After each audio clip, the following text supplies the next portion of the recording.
नमस्कार, मी ॲस्ट्रो स्मिता गिरी. मार्च महिना सुरू झालाय पहा, आणि मार्च महिन्यामध्ये गुढीपाडवा हा सगळ्यात मोठा सण असतो पहा. आणि त्या दिवशी भारतीय नागरिकांचं नवीन वर्ष सुरू होतं. कॅलेंडरचं वर्ष तर आपण जानेवारीपासून बदलतो, पण भारतीय नववर्ष हे गुढीपाडव्याला सुरू होतं. आता गुढीपाडव्याचं महत्व हे 3.5 मुहूर्तापैकी हा एक पूर्ण मुहूर्त आहे, म्हणून त्याला जास्त महत्व आहे. 3.5 मुहूर्त कुठले कुठले आहेत? गुढीपाडवा, दसरा, दिवाळीचा पाडवा म्हणजे विजयादशमी, आणि अर्धा मुहूर्त कुठला आहे? अक्षय तृतीया. तर असे हे 3.5 मुहूर्त. या 3.5 मुहूर्ताला आपल्याकडे सगळ्यात जास्त महत्व आहे. आणि या 3.5 मुहूर्तांमध्ये आपण कोणतंही काम दिवसभरासाठी करू शकतो, आणि त्या कामाला यश आणि कीर्ती मिळते. म्हणून हे 3.5 मुहूर्त गाठणं जास्त महत्वाचं असतं. म्हणजे नवीन घरामध्ये जायचं, किंवा नवीन घर बांधण्यासाठी विचार करायचा, नवीन वाहन आणायचं, किंवा जी काही दानं आपल्याला द्यायची आहेत ती अक्षय तृतीयेवर देतो आपण पहा. कारण ती दानं ही अक्षय राहावीत, म्हणून ती दानं आपण अक्षय तृतीयेच्या दिवशी, म्हणजे जरी तो अर्धा मुहूर्त असला तरी ती दानासाठी सगळ्यात महत्वाची असणारी तिथी आहे, की ज्याचं जे काम आपण करू ते अखंड राहतं. म्हणून अक्षय तृतीयेलाही तितकंच महत्व आहे. आता 19 मार्चला गुढीपाडवा येणार आहे, आणि गुढीपाडवा आला की पंचांगातलं नवीन वर्ष आपलं सुरू होतं. ज्योतिषांना पंचांग ही तर गीताच आहे.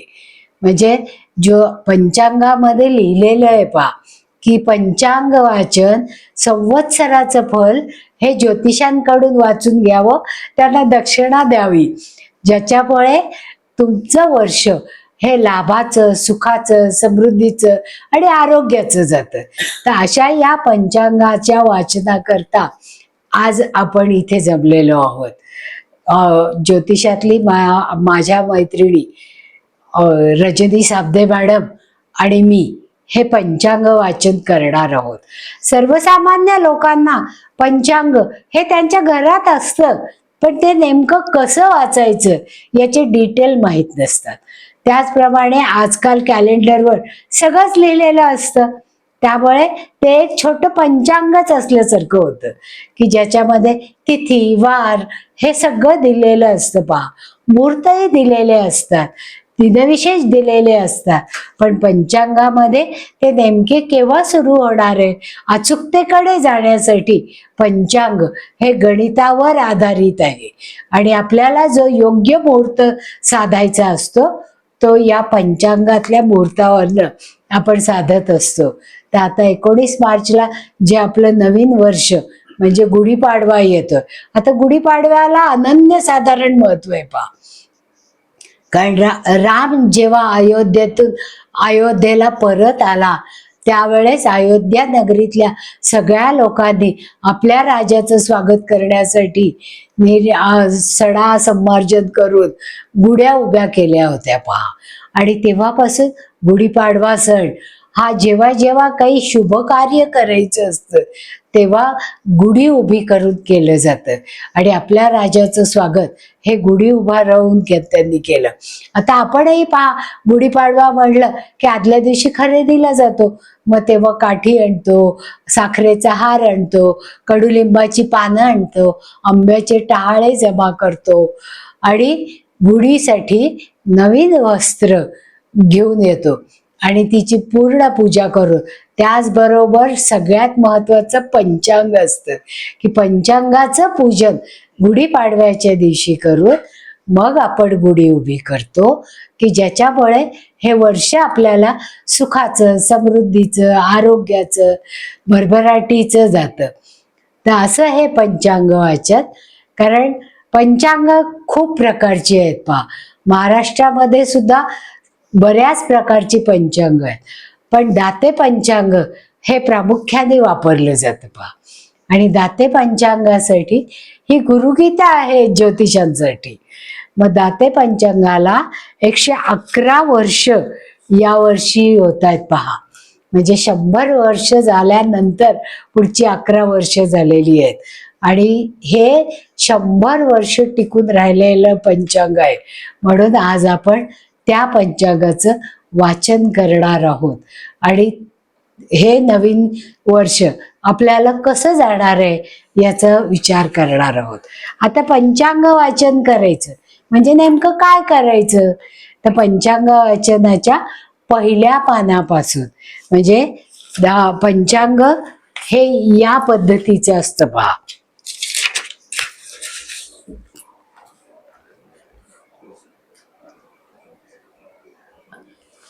मग दाते पंचांग हे आत्ता मी तुम्हाला दाखवलं. मग या दाते पंचांगावर सगळ्यात पहिलं विघ्नहर्ता गणेश आहे पहा. आणि त्याच्या वरती स्वस्ती श्रीमन नृपशाली वाहन शक 1948 आणि नवीन संवत्सराचं नाव आहे पराभव नाम संवत्सर.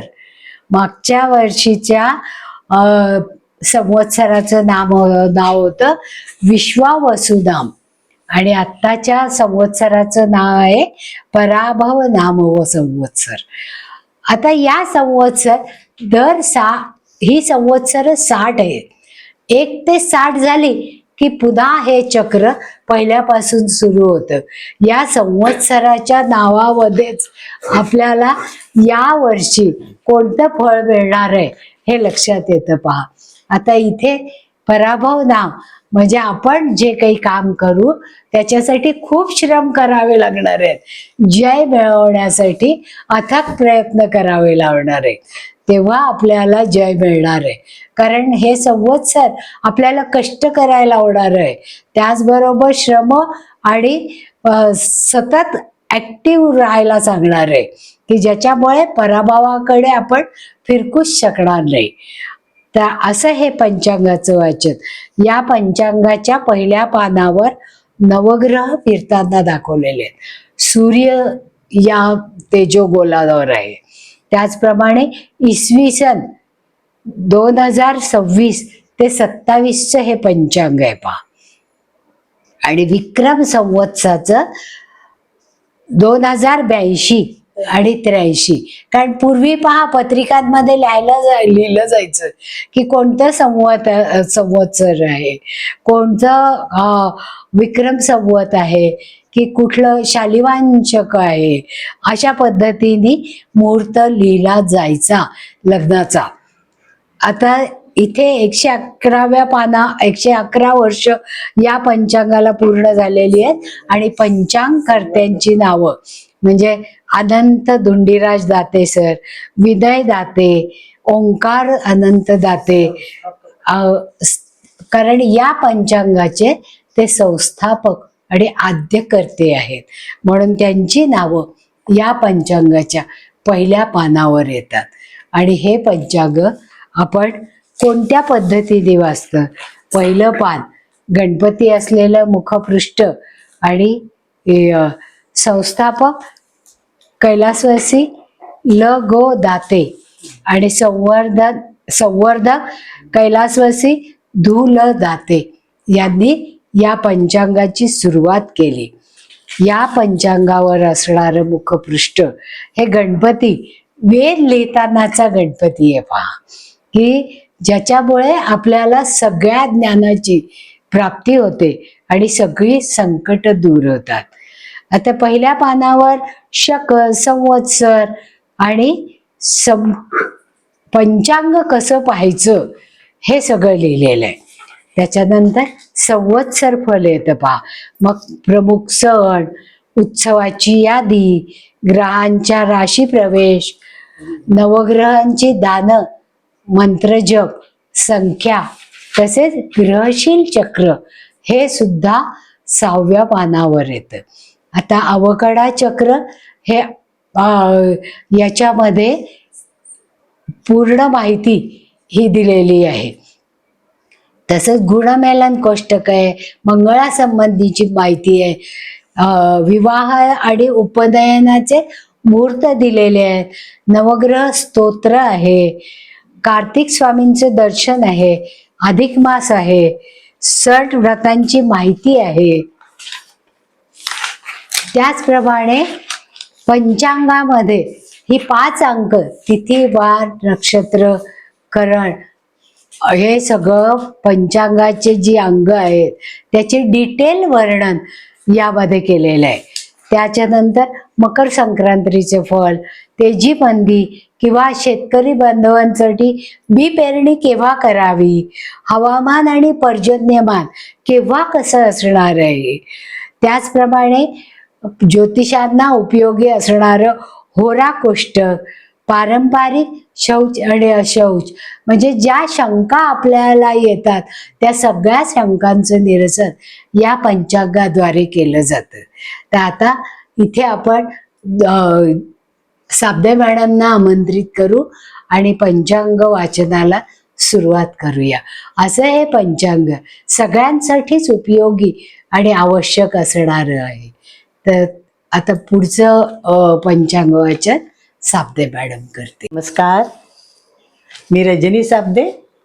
आज आपण पंचांग वाचनाला पुढे सुरुवात करूया. गणपतीला प्रथम वंदन करूया. अकार चरण युगल, उकार उदर विशाल, मकार महामंडल, मस्तकाकारे. हे तिन्ही एक वटले, तेथ शब्द ब्रह्म कवळले. ते मिया श्री गुरुकृपा नमिले, आदि बीज. पंचांग वाचन जर पहिलं पेज आपण ऐकलंच आहे, तर ते दुसऱ्या पेजवर कलियुग शक. आता हे कुठलं युग आहे तर कलियुगाचा युगाब्द 5128 5128.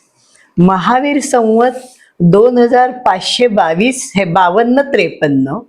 विक्रम संवत 2082-83. शालिवाहन शक 1948. शिवशक 352-53 आणि इसवी सन 2026-27. आता पुढे बघूया आपण. आता पंचांग कसे वाचावे याबद्दल आपण थोडीशी माहिती घेऊया. पंचांगात काय असतंय? हे 1 तिथी, 2 वार, 3 नक्षत्र, 4 योग आणि 5 करण. ह्या कालगणना करणाऱ्या 5 अंगांची रोजची माहिती ह्या पंचांगात असते आणि त्यालाच आपण पंचांग म्हणतो. या 5ही अंगांची क्रमवार नावे दर पंधरवड्यात दिलेली आहेत. त्या क्रमानेच वर्षभर त्या सर्व गोष्टी पुन्हा पुन्हा येतात. पण प्रत्येकाचा कालावधी हा निरनिराळ्या असल्याने प्रत्येकाची समाप्ती निरनिराळ्या वेळी होते. ती पंचांगावरून आपल्याला चटकन समजते आणि त्यावरूनच आपल्याला शुभ वेळ केव्हा आहे आणि अशुभ वेळ केव्हा आहे हे काढता येते. म्हणून पंचांग कसे पहावे हे शिकणे अत्यंत जरुरीचे आहे. प्रथमतः ज्या दिवसाचे पंचांग असेल तो दिवस त्या मासात येतो, ज्या मासात येतो त्या मासाचे पान उलगडावे. पंचांगामध्ये पंधरवाडा डावीकडे पानावर आणि शेजारच्या पानावर त्या पंधरवड्यांचे लग्न कोष्टक, ग्रहांचे नक्षत्र चरण प्रवेश, दैनिक सर्व ग्रह आणि ग्रहांचे एकमेकांशी होणारे प्रमुख योग दिलेले आहेत. अशी सर्व महिन्यांची चैत्र ते फाल्गुन रचना आहे. आता ह्या पानावर वरून पहिल्या डाव्या ओळीचा शकाचा आकडा येतो. संवत्सराचे नाव आपण हे पुढे बघणारच आहोत, हे नुसती माहिती दिलेली आहे. संवत्सरांचे नाव, त्या महिन्याचे अयन ऋतू, त्यापुढे मास व पक्षाचे नाव, त्यानंतर इंग्रजी महिन्याचे नाव व सणाचा आकडा. त्याच ओळीत पुढे क्रमाने मुस्लिम सण, विक्रम संवत ह्याचे आकडे आहेत. वरून दुसऱ्या आडव्या ओळीत तिथी, वार, कलाक, मिनिटे ह्याप्रमाणे मथळे दिलेले आहेत.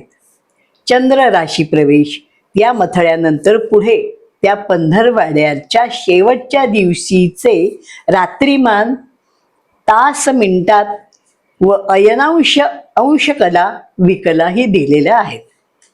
आता उभ्या रकान्यात पहिल्या रकान्यात तिथीचे आकडे आहेत. क्रमाने येणाऱ्या तिथीमध्ये एकाखाली एक 2 लहान आकारातील संख्या आल्या. दुसऱ्या संख्येची तिथी क्षयतिथी असतेच. ही क्षयतिथी कोणत्याही सूर्योदयाचे वेळेस नसते, म्हणून अशुभ असते. तसेच क्रमाने येणाऱ्या तिथीप्रमाणे जी संख्या 2दा असेल त्या संख्येची तिथी वृद्धी तिथी असे म्हणतात. ही लागोपाठच्या दोन्ही सूर्योदयास असते. ही वृद्धी तिथी सुद्धा अशुभ असते. वृद्धी तिथी, क्षय तिथी, कृ 13, कृ 14, अमावस्या, शुद्ध 1 या 6 तिथी पूर्णपणे शुभ कार्यास सांगितलेल्या आहेत. वर्ज्य सांग. आपले वर्ज्य पूर्णपणे शुभ कार्यास वर्ज्य सांगितलेले आहेत. आपले सर्व धार्मिक सण, व्रते, उत्सव तिथीवरच अवलंबून आहेत. तिथी म्हणजे काय तर शरीरम तिथिरेव कारणम, म्हणून पंचांगात 5 अंगामध्ये तिथीला प्रथम स्थान दिले आहे. तिथीचा क्षय वृद्धी सूर्योदयावर अवलंबून असल्याने आपल्या गावाचा रोजचा सूर्योदय माहिती असणे आवश्यक आहे. भारतातील कोणत्याही गावचे रोजचे सूर्योदय सूर्यास्त काढण्याची अत्यंत सोपी रीत पंचांगात स्वतंत्र पानावर दिलेली आहे. तिथीजवळ वारांची नावे दिली आहेत. एका सूर्योदयापासून दुसरं सूर्योदयापर्यंत प्रत्येक वार असतो. प्रत्येक ठिकाणचे म्हणजे गावचेच सूर्योदयास्त वेगवेगळ्या वेळी होत असल्याने प्रत्येक गावाच्या वाराची सुरुवात त्या गावाच्या सूर्योदयावर अवलंबून असते. सर्वसामान्य शुभ कामासाठी सोमवार, बुधवार, गुरुवार व शुक्रवार हे वार चांगले असून रविवार, मंगळवार व शनिवार हे वार शिकार, युद्ध, दंडभेद, वाद, दावे, राजकारण इत्यादी क्रूर कामासाठी घ्यावेत. इष्टवार गैरसोयीसाठी असेल तर इतर कोणत्याही वारी इष्टवार गैरसोयीचे असेल तर इतर कुठल्याही वारी इष्टग्रहाच्या होऱ्यात इष्टकाम करता येते. होरा कोष्टक व माहिती पंचांगात दिली आहे. तिथीवाराच्या रकान्यानंतरच्या रकान्यात त्या दिवशीची तिथी घड्याळाप्रमाणे किती वाजून किती मिनिटांनी संपते तेही दिलेले आहे. घड्याळात 12 पर्यंतच कलाक असतात, पण पंचांगात 12 नंतर 1, 2, 3, 4 ऐवजी 13, 14, 15, 16 असे 31 पर्यंत कलाक दिलेले आहेत. पंचांगात 6 ते 12 पर्यंत कलाक असल्यास ती वेळ सकाळची समजावी आणि 13 ते 24 पर्यंत कलाक असल्यास त्यातून 12 उणे करून आलेली वेळ दुपारी 12 नंतरची समजावी आणि 25 ते 31 कलाक असल्यास त्यातून 24 उणे करून येणारी वेळ रात्री 12 नंतरची समजावी. 12 किंवा 24 उणे करताना मिनिटात आकड्यात कोणताही बदल करू नये. तिथी समाप्तीच्या रकान्यात रोजच्या नक्षत्राची नावे दिलेली आहेत.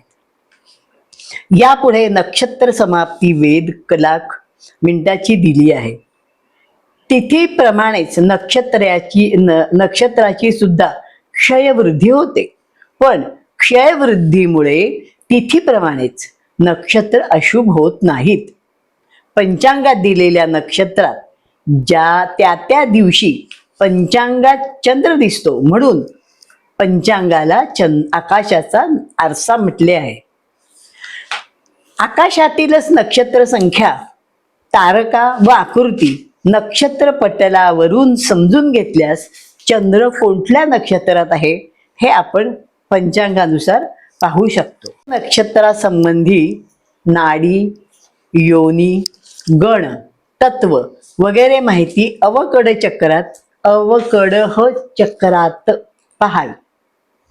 अभिजित या 28व्या नक्षत्राची माहिती घातचक्राचे वर पहावी.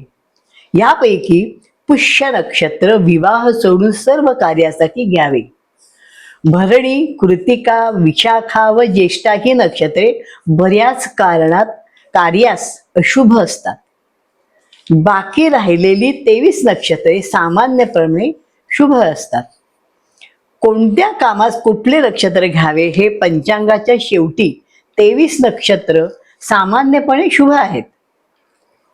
कोणत्या कामास कुठले नक्षत्र घ्यावे हे पंचांगाच्या शेवटी उपयुक्त मुहूर्त व शास्त्रार्थ संग्रहात पाहावे.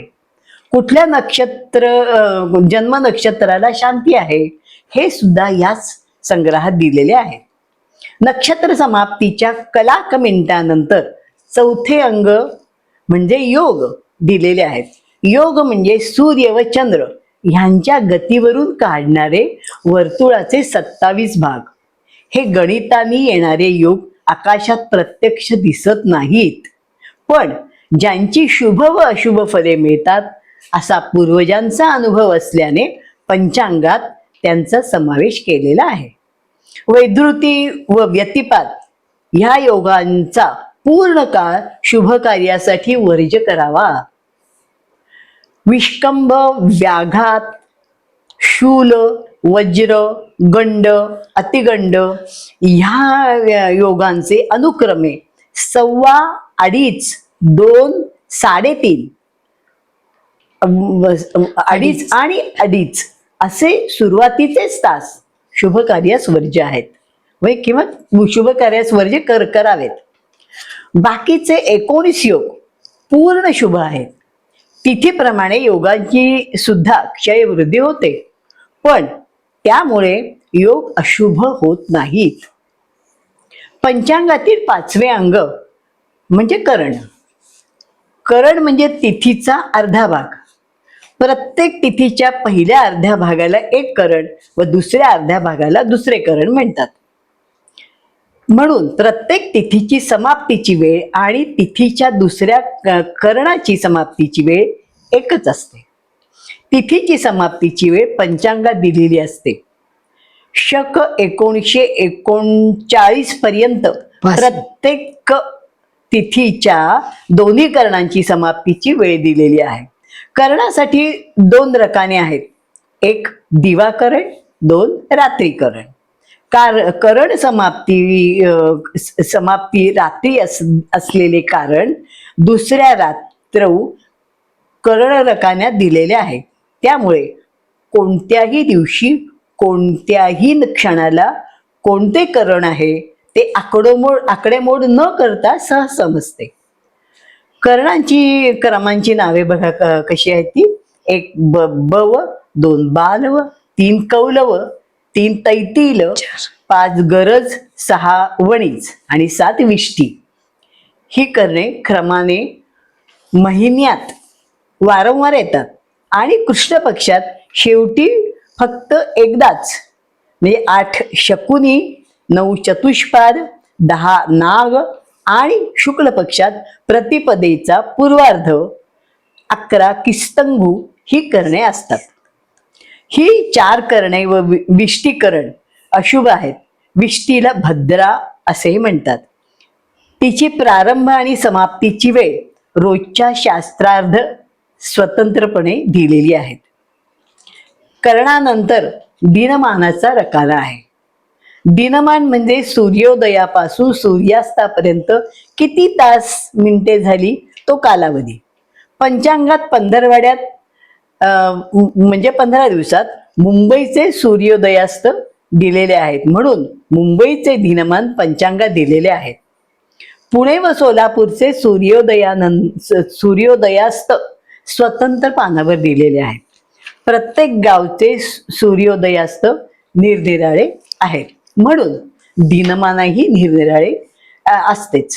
दिनमानाचे 5 भाग केले की एक प्रांत 2 संगम, 3 मध्यान्ह, 4 अपराह्न अपराह्न व सायान्न असे कालावधी मिळतात. या प्रत्येक कालावधीत विशिष्ट धार्मिक कार्य सांगितलेले आहे. दर पंधरवाड्यात मुंबईचे दिनमान आणि मुंबईचे सूर्योदयास्त दिलेले आहेत. दिनमानाच्या रकान्यात किंवा रवी उदय रवी अस्त रकान्यात फक्त पहिल्या दिवशी कलाक मिनिटे एकाखाली एक दिली आहेत. पुढे रोज फक्त 1 मिनिटाचे आकडे दिलेले आहेत आणि कलाकाचा आकडा बदलेपर्यंत वरच्या कलाकाचा आकडा घ्यावा. त्यानंतर चंद्र राशी प्रवेश ह्या रकानात त्या दिवशीचा चंद्र ज्या राशीत असेल ती राशी दिलेली आहे. त्यानंतर इंग्रजी लिपीत इंग्रजी तारखांचे ठळक आकडे दिले आहेत. ते सर्व रकाने संपल्यानंतर प्रत्येक दिवशीचे सण, व्रत, उत्सव या संबंधी शास्त्रार्थ दिलेला आहे. प्रत्येक सण तिथीवर आधारित आहेत. काही मोजके सण व व्रते वार आणि हे नक्षत्रावर अवलंबून असतात. तिथीवार नक्षत्रांचा दिवसातला कोणता भाग कोणत्या सणासाठी घ्यावयाचा ह्याचे नियम निरनिराळे आहेत. त्यामुळे पहिल्या रकान्यातील तिथीचा आकडा आणि सण ह्यात काही फरक पडू शकतो. आता क्षयतिथी व वृद्धी तिथीचे उदाहरण आपण घेऊया.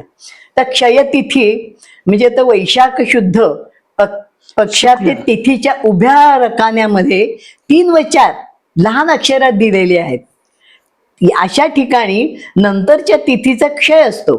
ह्या उदाहरणात 4 ही क्षयतिथी झाली आणि कारण ती कोणत्याही सूर्योदयासाठी नाही. उदाहरणार्थ तिथी रकान्याखाली 3 आणि आकड्यांमुळे 0, 7 व 28 ही तृतीय समाप्तीची वेळ दिलेली आहे.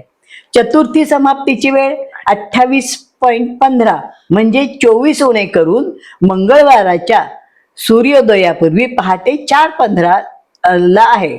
म्हणजे चतुर्थी ही तिथी सोमवार व मंगळवारच्या सूर्योदयाला नसल्याने क्षयतिथी झाली. वृद्धी तिथी वैशाख कृष्ण पक्षात तिथीच्या रकान्याखाली 4 हा आकडा 2 वेळा आलेला आहे. कारण मंगळवार व बुधवारच्या दोन्ही सूर्योदयाला चतुर्थी तिथी आहे. म्हणून मंगळवारी अहोरात्र असे लिहिलेले आहे. तिथीप्रमाणेच नक्षत्र व योग ह्या क्षयवृद्धी पाहाव्यात. चंद्र नक्षत्र चरण समाप्ती कोष्टक दर पंधरवाड्यात डाव्या खालच्या कोपऱ्यात दिले आहे. यावरून कोणत्याही वेळी कुठल्या नक्षत्र चरणात चंद्र आहे हे समजते. जन्म नक्षत्र चरण काढण्यासाठी आता आकडेमोड करावी लागणार नाही. जन्म किंवा इष्टवेळ ज्या नक्षत्रात असेल त्या नक्षत्राच्या पहिल्या चरणाची समाप्ती वेळ आधीच्या नक्षत्र समाप्ती नंतरची घ्यावी, म्हणजे चूक होणार नाही. उदाहरण चैत्र शुद्ध 14 बुधवारी इष्टवेळ व रात्री 22:50 म्हणजे असेल तर इष्टवेळ हस्त नक्षत्र पक्के झाले. कारण उत्तरा नक्षत्र बुधवारी दुपारी 4:18 संपते. त्यानंतर नक्षत्र चरण समाप्ती कोष्टकाप्रमाणे हस्त नक्षत्राचा पहिला चरण बुधवारच्या रात्री 22:36 संपतो. दुसरा चरण गुरुवारी पहाटे 4:55 संपतो. आपली इष्टवेळ रात्री 22:50 असल्याने हस्त नक्षत्राचे दुसरे चरण निश्चित झाले. आता आपण बघूया संकष्टी ह्या वर्षात संकष्टी चतुर्थी केव्हा केव्हा आहेत. कारण जनरली आपण सर्वसामान्य लोक आपण चतुर्थीचा उपवास करतो, तर ते आपल्याला समजण्यासाठी आपण संकष्टी चतुर्थी केव्हा आहे ते बघूया. पहिल्यांदा बघा हे 3 हे रकाने दिले आहेत. पहिला महिना आहे, दुसरा वार आहे आणि तिसरं इंग्रजी दिनांक त्या दिवशी आहे. तर संकष्टी चतुर्थी पहिलं चैत्र महिन्यातलं बघूया. चैत्र महिना पहिला वार आहे रविवार 5 एप्रिल. वैशाखामधली चतुर्थी मंगळवारी वार मंगळवार आणि 5 मे. आता ही मंगळवारी येणारी चतुर्थी म्हणजे अंगारिका चतुर्थी. नंतर अधिक महिन्याचं सांगितलं हे ज्येष्ठ आणि निज ज्येष्ठ. आता ती आहे पहिली आहे ज्येष्ठातली बुधवारी, ती 3 जूनला आहे. निज ज्येष्ठातली शुक्रवार 3 जुलै. नंतर आषाढ महिन्यातली बघूया. आषाढ रविवारी 2 ऑगस्ट, श्रावण सोमवारी 31 ऑगस्ट, भाद्रपद मंगळवार आली बघा परत अंगारिका चतुर्थी भाद्रपदात 29 सप्टेंबर. आश्विन महिन्यातली गुरुवारी 29 ऑक्टोबर. कार्तिक महिन्यातली शुक्रवारीच आहे 27 नोव्हेंबर. मार्गशीर्ष महिन्यातली शनिवारी येणारी 26 डिसेंबर. पौषातली सोमवारी 25 जानेवारी. माघ बुधवारी आहे ती 24 फेब्रुवारी. आणि फाल्गुन महिन्यात गुरुवारी आहे ती 25 मार्च. नंतर आपण गुरुपुष्यामृत ह्या महिन्यामध्ये गुरुपुष्यामृत योग कधी बघूया. सोने खरेदीची प्रत्येकाला आवड आहेच आहे, तर गुरुपुष्यामृत योग कधी बघूया. पहिला आहे 23 एप्रिल. 23 एप्रिल 22:27 नंतर 20:57 सूर्योदयानंतर 22 एप्रिल. नंतर 21 मे सूर्योदयानंतर 26:50 पर्यंतच आहे. नंतर 18 जून सूर्योदयापासून 11:33 पर्यंत आहे. 28 फेब्रुवारी 18 फेब्रुवारी 21:06 नंतर सूर्योदयापर्यंत. 18 मार्च सूर्योदयापासून 27:21 पर्यंत. नंतर आता गुरु बघूया. गुरुचं असतं कधी आहे आणि उदय कधी. गुरुचा असतं आहे 17 जुलै 2026 आणि उदय परत आहे 9 ऑगस्ट 2026. शुक्राचा असतं बघूया 16 ऑक्टोबर 2026 ते 27 ऑक्टोबर 2026. आता करिदी पहिली बघा. आता भाऊका 17/5/26 भाऊका. ते नंतर 17/7 कर्क संक्रमण आहे 17/7/26. नंतर मकर संक्रमण आहे 16/1/27. होळी मी धुलीवंदन 27चे इथे 22/3/27 ची होळी धुलीवंदन. हे करी दिन आहेत. हे 27/2 आहेत आणि हे 2/26 आहेत. आता लक्ष्मीपूजन बघूया. लक्ष्मीपूजनाचा मुहूर्त आहे 8 नोव्हेंबर 2026 रविवार आहे. आणि ते वेळ आहे बघा सायंकाळी 5:50 ते 10:50 रात्री 10:50 पर्यंत लक्ष्मीपूजनाची वेळ आहे. ते आपले जी व्यापारी लोक आहेत त्यांच्यासाठी वही पूजन अत्यंत महत्वाचं असतं. तर ते बघूया कधी 10 नोव्हेंबरला आहे. ते 10 नोव्हेंबर 2026 मंगळवारी आहे. आणि पहाटे 2:10 ते 5:10. सकाळी 6:35 ते 7:25 आणि सकाळी त्याच्यानंतर 11 ते दुपारी 2 वाजेपर्यंत वही पूजनाचा मुहूर्त आहे.